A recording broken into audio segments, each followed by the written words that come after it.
Hello అండి. ఈరోజు సముద్రపు చేపల కర్రీ చేస్తున్నాను. ఈ చేప పేరు తుళ్ళు చేప అంటారు. కావలసిన పదార్థాలు చెప్తాను చూడండి. 3 ఆనియన్స్, 10 వరకు పచ్చిమిరపకాయలు కట్ చేసుకోవాలి. పచ్చిమిర్చి అయితే నాట్లు పెట్టుకోవాలండి. మా విలేజ్‌లో ఎక్కువగా చేపలు, రొయ్యలు, పీతలు ఇంకా చాలా సీ ఫుడ్ ఐటెమ్స్ దొరుకుతాయండి. ఎందుకంటే మా విలేజ్ సముద్రానికి చాలా దగ్గరగా ఉంటుంది.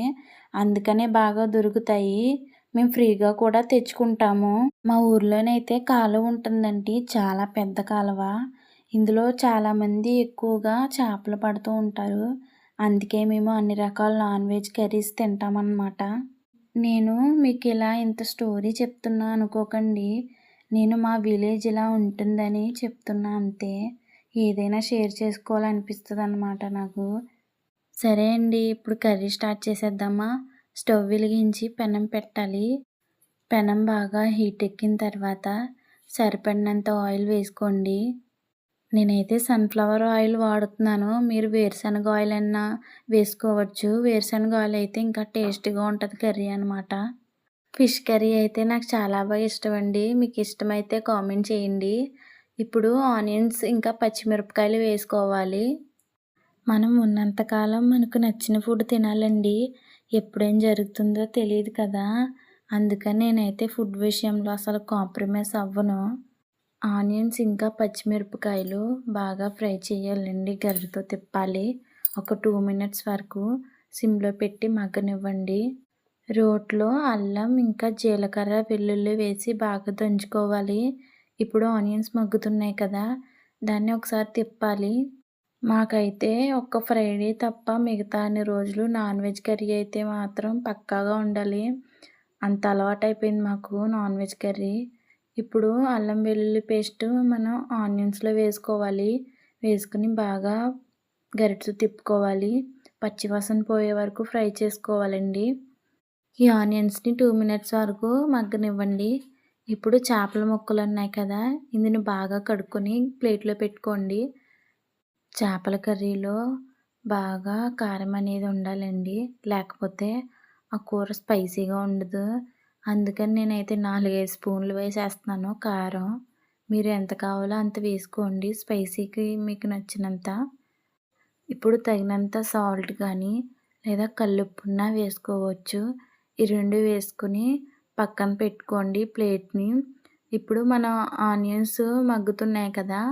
అందులో ఒక స్పూన్ వరకు పసుపు వేసుకోండి. పసుపు వేసుకున్నాక మంచిగా గరిటెతో తిప్పాలండి. నేను యూట్యూబ్ స్టార్ట్ చేయడానికి కారణం ఏంటంటే, ఒక ఆడపిల్ల ఏదైనా సాధించగలదు. తన కాళ్ళ మీద తను నిలబడి ఒక ఇన్కమ్ అనేది సంపాదించుకోగలదని నా నమ్మకం. నేను అదే చేస్తున్నాను. మీ దయ వల్ల నేను బాగా సక్సెస్ అవ్వాలి అని కోరుకుంటున్నాను. మీరు సపోర్ట్ చేయండి. ఇప్పుడు చేప ముక్కల్లో కొంచెం వాటర్ వేసుకోండి. అప్పుడు కారం, ఉప్పు అనేది చేప ముక్కలకి బాగా పడుతుంది. కారం, సాల్ట్ బాగా పట్టించిన తర్వాత ఫ్రై అయిపోయిన ఆనియన్స్‌లో వేసుకోవాలి. ఒక దాని తర్వాత ఒకటి చేప ముక్కలు అనేవి మంచిగా వేసుకోవాలండి. అప్పుడే చేప ముక్క అనేది విరగకుండా ఉంటుంది. చాలామంది అంటున్నారండి, నీకు వీడియోస్ అవసరమా? పెళ్ళయింది ఇప్పుడెందుకు ఎవరైనా చూస్తే ఏమంటారు అని. కానీ నాకు తెలుసు నా బాధ, నా కష్టాలు అన్నీ. నేనైతే వాళ్ళ మాటలైతే పట్టించుకోలేదు. మా హస్బెండ్ సపోర్ట్ ఉంది. ఇంకా దానితో ఇలా ముందుకు వెళ్తున్నాననమాట. ఇప్పుడు చేప ముక్కలు వేసిన తర్వాత ఒక 2 మినిట్స్ వరకు అలాగా సిమ్‌లో పెట్టి మంచిగా కుక్ చేసుకోవాలి. గరిటెతో తిప్పొద్దండి. గరిటెతో తిప్పినప్పుడు చేప ముక్క అనేది విరిగిపోతుంది.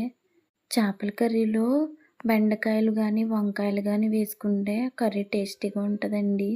నా దగ్గర అయితే బెండకాయలు ఉన్నాయి. అందుకనే 4 బెండకాయలు వేశాను ముక్కలుగా కట్ చేసి.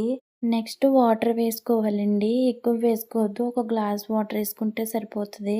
బెండకాయ ముక్కలు అనేవి కుక్ అవ్వాలి. బాగా మెత్తగా అవ్వాలన్నమాట. ఇప్పుడు వాటర్ వేసాక మంచిగా మూత పెట్టి మగ్గనివ్వాలి. ఒక 2 మినిట్స్ తర్వాత మూత తీసి చూస్తే మంచిగా కుక్ అయిపోతుంది. బెండకాయ ముక్క మొత్తం మెత్తగా అయిపోతుందన్నమాట. ఇప్పుడు చింతపండు గుజ్జు ఉంటుంది కదండీ! అది గుజ్జు తీసేసి చింతపండు పులుసు అనేది వేసుకోవాలి. కొంచెం వాటర్ కూడా యాడ్ చేసుకోండి. ఒక చిన్న గ్లాస్ వాటరు. యాడ్ చేసుకున్నాక ఒక 5 మినిట్స్ వరకు అలాగా సిమ్‌లో పెట్టి బాగా మగ్గనిస్తే చాలా వరకు ఇంకా అయిపోయినట్టేనండి. ప్లీజ్ అండి, నా వీడియో చూస్తున్న ప్రతి ఒక్కరికి నన్ను బాగా సపోర్ట్ చేయండి. నేను మంచి మంచి వీడియోస్ పెడతాను. నేను బయటికి వెళ్ళి జాబ్ చేశానండి. కానీ ఇప్పుడు పరిస్థితుల వల్ల నేను బయటికి వెళ్ళలేకపోతున్నాను. అందుకని యూట్యూబ్ స్టార్ట్ చేశాను. ఇప్పుడు క్లాత్‌ని తీసుకొని ఆ కడాయిని పట్టుకొని తిప్పాలండి మెల్లిగా. కింద మాడిపోతూ ఉంటది. మధ్య మధ్యలో అలా క్లాత్‌తో తిప్పండి. ఇప్పుడు ఆల్మోస్ట్ అయిపోయినట్టేనండి. ఆయిల్ మధ్యలోకొస్తే చేపల కర్రీ అయిపోయినట్టే. కొత్తిమీరతో గానీ, కరివేపాకు గానీ వేసుకొని ఒక 2 మినిట్స్ ఉంచుకుంటే చేపల కర్రీ రెడీ అండి. ఈ వీడియో ఎలా ఉందో లైక్ చేయండి, సబ్స్క్రైబ్ చేయండి. Bye guys.